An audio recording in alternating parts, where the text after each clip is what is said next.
This is the problem with doing a cold open on the Force, because we had a great cold open and you didn't hit through.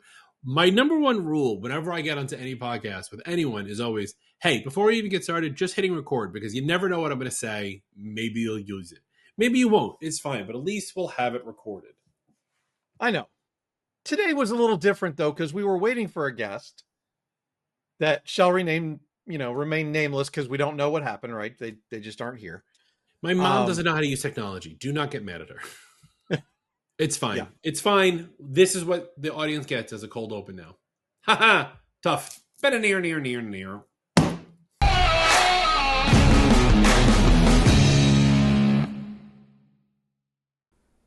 Helped makes it easier for MSPs to deliver exceptional IT support. With on-demand services and a network of reliable technicians, Helped helps you expand your service offerings without adding overhead. Fast, flexible, and built for MSPs, visit atmsp.link/helped and see how they can help your business thrive. Navigating compliance requirements should not be a headache. With Compliance Scorecard, you can track, report, and manage all your clients' compliance needs in one place. You can stay ahead of audits, ensure client satisfaction, and reduce risks with ease. Start simplifying your compliance today at atmsp.link/compliance scorecard. What's up, everybody? Welcome to the All Things MSP podcast, the podcast for all things you, the MSP. I'm your host, Justin Esco. With me always is the man with the plan, podcast producer extraordinaire, Mr. Eric Anthony. What's up, buddy? Having a great time. Looking forward to a little time off. Nice. Don't worry, we're recording enough episodes to cover for. Yeah, I'm sure that was their first thought. Well, some of them actually care what we do. I know. I do like it when people tell me that they care. Like when I talk to random MSPs, they're like, "I've listened to you on the podcast." I'm like, "Oh, that's awesome." They're like, "You sound dumb." I'm like, all right, fine.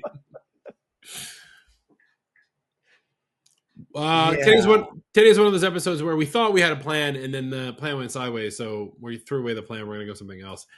I do want to talk about something that I've been working on internally, which is how to deal with clients when it comes to software updates. So, very good. This is a good one, right? So we enforced a software update to go out earlier this morning. We set this rule 3 weeks ago. We have emailed multiple times, including 3 times this week. We have told them and showed them with graphics that there will be a notification, top right corner of your screen.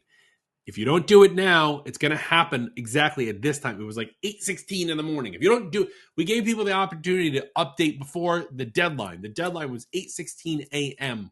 today. I get a phone call from a client going, "I was in the middle of a Zoom meeting. My computer crashed. What the hell's going on?" Yeah. And he calls me. He was mad. And I was like, you guys, you saw those emails, right? You saw those notifications. Well, I get too many notifications. That's not my fault. Yeah, there's a certain amount of client responsibility here. And I think you did everything you needed to do to make sure that they were properly notified, right? Yeah. And in that case, like 3 weeks. 3 weeks. 3 weeks is a long time. Yeah. And, there was a way for them to prevent this from happening, and that was to just go ahead and get it done earlier. What's even funnier about this is that it was supposed to happen last week. So Apple has this feature called DDM, Declarative Device Management. It's the step up from MZM. It's MZM's, new baby brother that is both stronger and more loved than the first child. The idea is that the system can report back. It doesn't need to be pinged. It doesn't need to be queried. It can report back on things. So it should be able to do updates faster. And so we set it up to release 15.2, which was the latest OS. And then that was supposed to be last Friday. The last month, not this past Monday, the Monday before, 15.3 came out and it screwed the entire thing So we'd send out emails being like, this Friday you're getting these updates. And then we had to send another email going, sorry, next Friday, because Apple borked it. So yeah, plenty of warning. And it's not like it just happens. Like there's a notification on the top right corner with multiple times. Like it's not like we did this in the blind. Yeah. I'm They happy had we to only ignore got this multiple times. Yeah, they had to ignore it multiple times. I'm just happy that we got one person. That was it. One. So that's pretty good in my opinion. Yeah.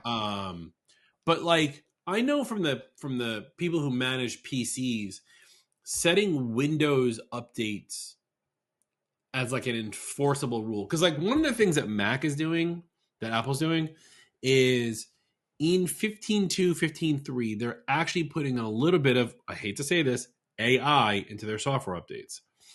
They're actually calculating when the best time to do your software update is, and it will do it in the background when the computer is not in use. So let's just say like you take lunch every day from 12 to 1. If it knows it can run the update in an hour, it will have already pre-downloaded or whatever, and you're signed into the computer, it's going to capture that sign in, do the update, reboot your computer, sign you back into exactly where you left off. Basically like a restorative point. Right. And it will like slipstream those updates in there. But we got to get you to 15.2 to do that. I don't think that exists really in the Windows side of things. But like I know for a fact that like my Windows friends have a really hard time enforcing those software updates that need to be done. Yeah,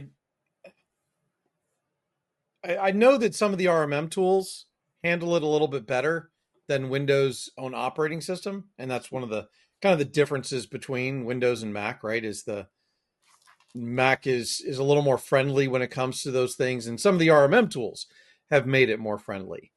But you know, the more interesting piece to me here, and I bet I can make a guess about this one particular user at this client, they probably push back on everything security that might be a little bit of an inconvenience.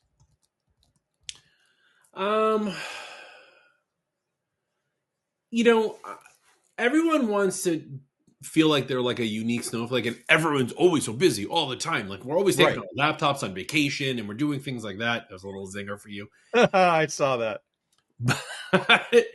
But like, yeah, like nobody wants to give the time to the computer. This is why we have people of uptime of like 60, 90 days. They don't want to put the time in. They don't want to take the 5 minutes to like make their lives better. I had a client who like Google Chrome has basically said 9 tabs. Like that's it. Like you go beyond 9 tabs, you're in the wild, right? The amount of clients I have that have, 50, 100 tabs open. I'm like, you're not being productive. Like you're just harming your computer at this point. And I do like the people who go, what if I have like 4 windows open with 9 tabs each? I'm like, that's not how math works. Yeah.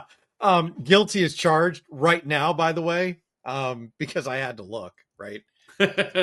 Yeah, I have at least 1, 2, 3, 4 windows, and I guarantee you they at least all have 10 to 12 tabs open. Yeah, man. This is why your video to me is very like Max Headroomish. That and I forgot to reboot today before. That's true. We recorded.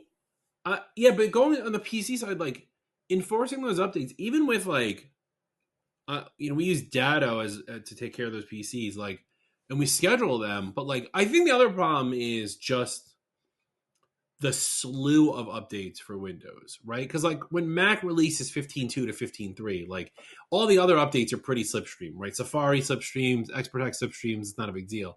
I think it also has to do with just like the mass of software updates that need to be done. So the question really comes down to is like, do you want to rule with an iron hand and like be like, we're doing update, what's it like update Tuesdays, right?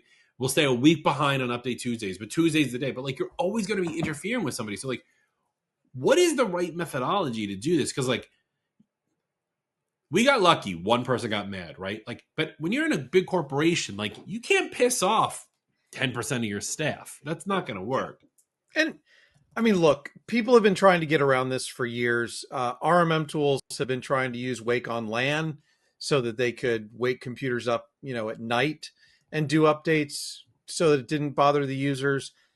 They've tried to tell people leave your computers on this particular day and we'll do updates overnight. But they But always get stuck, or there's always something that goes wrong with that.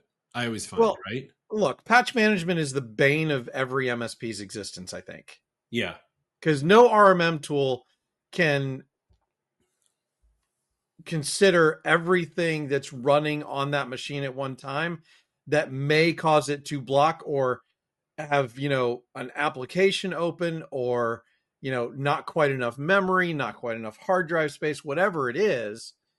There's just too many factors involved that have to be perfectly right before patch management will work perfectly right. I mean, case in point, when I was working at GFI Max, Logic Now, whatever you want to call it, now called Enable, one of the best things that you could do to ensure that patch management had the greatest degree of success was actually schedule a reboot before you scheduled the updates to run.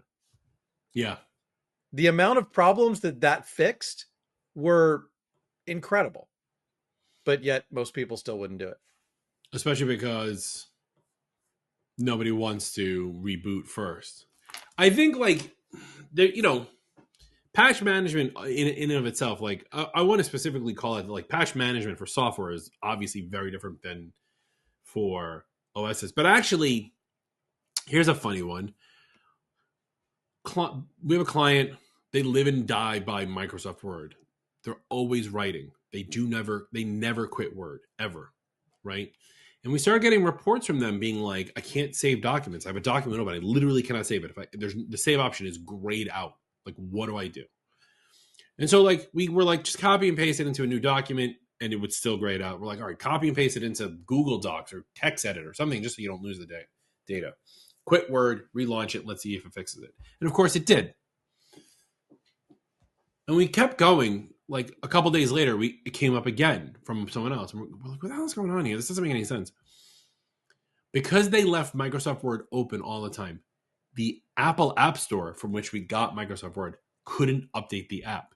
It actually updated the app in the background, and because the app didn't quit, it didn't actually give it, the whatever timing it needed to make the new version take over. So they were stuck in this like amalgamous, like half updated version that didn't have save enable. Right? Once Yeah. once they quit, same thing with Google Chrome. Like Chrome updates 14 times a day at this point. And every time it does, we push a notification and it's ugly. I hate this notification box. I've yelled at my team about this. And it says, click here to quit Chrome. Like Chrome needs to be updated. Click here to update it. When you click it, it quits Chrome. But like so many users will immediately just click the Chrome icon again without waiting 5 minutes to like let the update happen. And they're Yeah. like, why do I keep getting prompted? It's like, because you need a little bit of patience. I'm just convinced that people who use computers don't have patience anymore. I think that's true. I think because the problem is that like computers have gotten so fast that we don't remember when like it took a while for things to work. Like You know what I just heard in my brain? what? I heard dial up modem sounds. I was gonna say like, you remember how long it took to open up Microsoft Word on like a 286? Mm-hmm.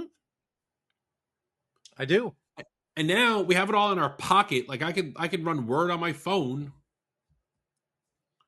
And it's instead of playing instantaneous. punball. But yeah, like the lack of that patience, I think, is really contributed to the inability of us as IT people to like do our jobs to ensure these computers get updated. I do want to pass the buck. I think Apple and Microsoft need to come up with better ways of doing this. And don't get me wrong, it's not like I don't understand the technical, right? I get that like they have to shut it, they have to be able to reboot because they're like inserting code into the kernel at the core level and whatever. But there's got to be a better way to do that. I don't know. I don't know. It's an interesting question to pose to people who develop operating systems for a living. I would suspect that it has to do with something around they don't want any software on that machine to be able to modify those pieces of code. And so it has to be done in a reboot process where no other code can be in existence until the operating system is done doing the secure things that it needs to do. Right. I mean, there's a lot of reasons, but I think we need to bring this back to is like, all right, listeners, if you're doing patch management, what methods are you using to keep your clients happy? Like, how many times it, is my 3 weeks plus all those notifications that the Mac gives enough? Because clearly I missed one or two people. Like, what what are you doing to make it more clear about updates? That's what I want to know. I want to know what everyone's doing because this is a learning lesson for me as well. Like, we're trying to make a big push. And don't get me wrong, we got a good amount of our fleet to update today. Like, I would say more than 70% of our fleet updated today, this morning, with no problems. It was like the two people, it was like one guy who called about him and an employee who clearly they just didn't read the email. And what was really funny was we set the update to go off at 8:16 in the morning. And I was on a call with my director of technology, Luke, and they called around noon. And I was like, or no, it was like 11:30. And I was like, what the hell? I realized they're on the West Coast. Like, we didn't Ah, consider West Coast in the timing. It's still 8:16 in the morning. Why would they be on a Zoom call at 8:16 in the morning general? But like, they were on a call with East Coast people because gotcha. it was 11 o'clock our time. Well, and that makes sense. And I would love to hear from our listeners, what they think the best patch management system is out there right now. I know that there are a variety of them, whether they're included in an RMM tool or not. More importantly, along the lines of Justin's situation here today, what do you do to communicate those patches and the necessary reboots out to your clients? And how much of a headache is it? Like, how many of your clients are not compliant? Because that's really what it is, right? Yeah. I mean, this is about clients not doing what they need to do to keep themselves safe, so you're forcing it and it being inconvenient for them. They don't want to do what they don't want to do it because they think it's our job as the IT person. But like, it's a 90-10 split, right? Like, I'll do as much as I can. But like, I have a couple computers that won't update.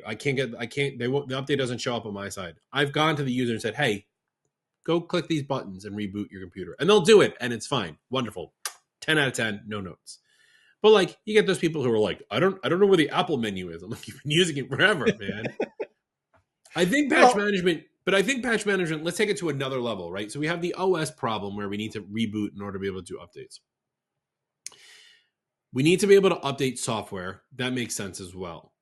I'm always curious about updating software that is not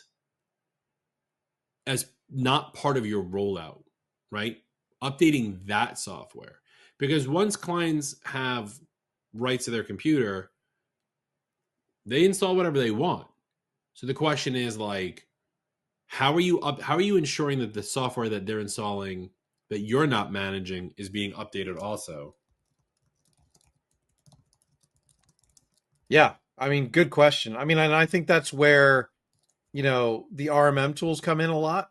I mean, obviously they can't do everything because they have to program certain, applications in to be updated. They can't just detect everything. That's the problem But though, that's right? also It needs to be able to detect everything. detecting is one thing. I know for Windows, it can detect all the software applications, Mm-hmm. but it can't necessarily update them. Same with the Mac, And right? The Mac, like right, an MDM software can detect, I can read all the software that's on that device. I can only update the stuff that I push, right? right. And it gets even funkier when you start doing things like BYOD. Because if you do a BYOD where the user manually enrolls like their phone using a managed Apple ID on the Apple side. This is such a weird thing. Check this out. If you do account user driven enrollment, which is a Mac thing, which is all right, it's an iPhone thing. So this is PC MSPs need to know this because all their employees use iPhones because Android sucks. If you have a managed Apple ID in Apple Business Manager and that user signs in with their managed Apple ID on their phone, you can, using the proper MDM, the right setups, push software to their personal devices. Here's where it gets weird. Let's say you use Dropbox as your file share solution for the company, okay? The user also uses Dropbox for their personal photo storage. Right. If Dropbox is installed on their phone and I try to install a managed version of Dropbox, it will just fail and it will not tell you that it failed. It'll just go into the it'll Batman smoke its way out. I don't know. I got nothing. Like I'll see Dropbox is installed on a device because I can So you'll think it worked. I can query the whole device, but I can't patch manage update it because it's not owned by the management software. It's the user installed it themselves. It's such a weird conundrum. So that brings up kind of another part of this, right? And that is admin rights for users on computers. Now, this is not as much a thing in the Mac world, much more of a thing in the Windows world. And it's just another reason why I think it's very important in the Windows world to not give users administrative rights so they can't install their own software. Because if they install software that then you can't patch, yeah, are you really managing the device? And I would say no. I think there's also there's a real big break between the ideals of what is managed and what is not, right? Like we take care of computers, right? We're outsourced IT support, really. We take care of their computers to the best of our ability, best efforts. But so many of our clients, and I'm going to get a lot of hate for this. So many of my clients just are admins on their machines because it's fine. And they do stuff all the time, but it's not that the devices aren't under management. They are, and we support them to as best we can, but they can go off the rails at any time. Well, although, can they change the can you force the setting and not allow them to change the setting where they can't install any software that's not in the App Store? No. On a Mac, if you're an admin, you can install whatever you want. Okay. I can. Well, I know what you're saying. There is a security setting in Mac that says only allow apps from the App Store. Is that what you're talking? Yes. The privacy and security thing. It's App Store or App Store and known developers. I bet you we probably could do only App Store, but then we can't they won't be able to install Zoom. Not that we wouldn't push Zoom, but Zoom's not in the App Store, which is the number one reason why I've been fighting Apple when Apple retailer, the business teams, sell Apple Business Essentials to customers. And I go, don't sell that. They go, why? I go, because you can't install whatever you want to install. They go, yeah, you can. Everything's in the App Store. I go, go see if Zoom's in the App Store. But Apple only uses WebEx for their conversations. They don't use Zoom. So I'm like, WebEx is, maybe, but Zoom isn't. And they're like, oh, every time. It's so annoying. Well, there are good things and bad things. I mean, and full transparency, I use a Mac. I switched from Windows to Mac almost 10 years ago and honestly would absolutely never go back. Yeah. The ecosystem and the conveniences that I get are too valuable for those few inconveniences that exist. Don't get me wrong. I understand why people use PCs. I get it. Yeah. I don't get it in the context of I get it if you need to use Excel or if you need to use some like hardcore scientific programming stuff that doesn't exist on the Mac, right? And this has always been the big long fight. Like why the Mac, the Apple Mac, what am I thinking of? Like the percentage of ownership is like always been low. Like how much of the market they own has always been low. But at the same time, there's not enough software to the Mac to make it go higher. But there's not enough Macs out there for the software developers to want to make software for the Mac. You know what I'm saying? Yeah. So what gets me, and I know we're a little off topic of updates, but like what gets me is like I have a client who's 50-50, right? Like a 50% Macs, 50% PCs. And I'll sit at someone's PC and it's a totally like relatively new PC. It's totally fine. And I go to open the Chrome button and then I just sit there like the thinker, just waiting and waiting. And so I hit Chrome again and I'm waiting and waiting. And then I hit Chrome again. And then 4 minutes later, Chrome opens up 3 or 4 iterations of the application, not just Windows, but like 3 or 4 iterations of the application. And I'm like, this is why we need PC MSPs, because Windows is built in such a crap ass way. Oh, yeah. I mean, at the end of the day, I think, this is a case of security versus convenience when it comes to updates. I think that, you can make some of the people happy all the time, but you will never make all the people happy all the time. And you have to do the best you can. And I think 1 or 2 users out of your entire patch of clients, I think that's a success, sir.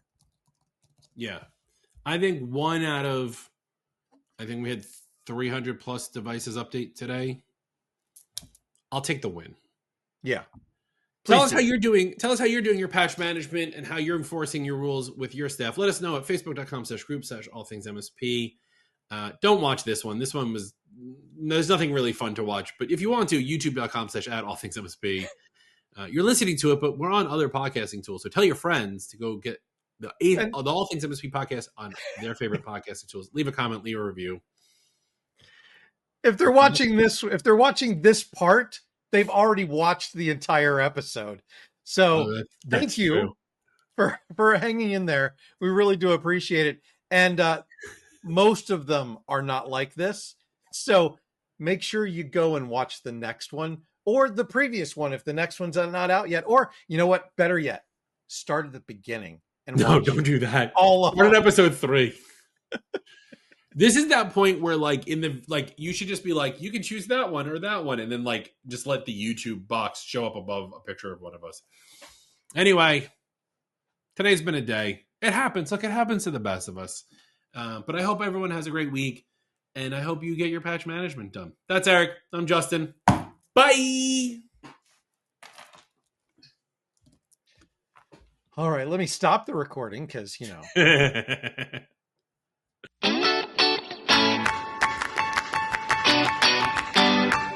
Thank you for listening or watching the All Things MSP podcast. If you liked this episode, go ahead and give us a thumbs up, hit that like button, and consider subscribing to catch all our weekly episodes. And from your host extraordinaire, Justin Escar, and myself, Eric Anthony, your humble producer and All Things MSP founder, thank you very much for spending your time with us. If you are not aware, All Things MSP started as a Facebook group and now supports over 6,000 members. We also have a LinkedIn page for those of you who don't do Facebook, and make sure to check out our YouTube channel for even more content. A special thank you to our elite sponsor, CoreView, helping you manage your Microsoft 365 tenants instead of them managing you. Thank you to our premier sponsors, EasyDmark, Helped, Gozinta, MoveBot, and SuperOps. And thank you to the rest of our sponsors. Without sponsors, we could not do what we do for the MSP community. Please consider checking them out. The All Things MSP podcast is a BizPow LLC production. The views and opinions of the hosts and guests are their own and do not reflect the thoughts and opinions of any employer, vendor, sponsor, or random taxi driver in the Metro DC area. Be sure to join us next week for another exciting episode.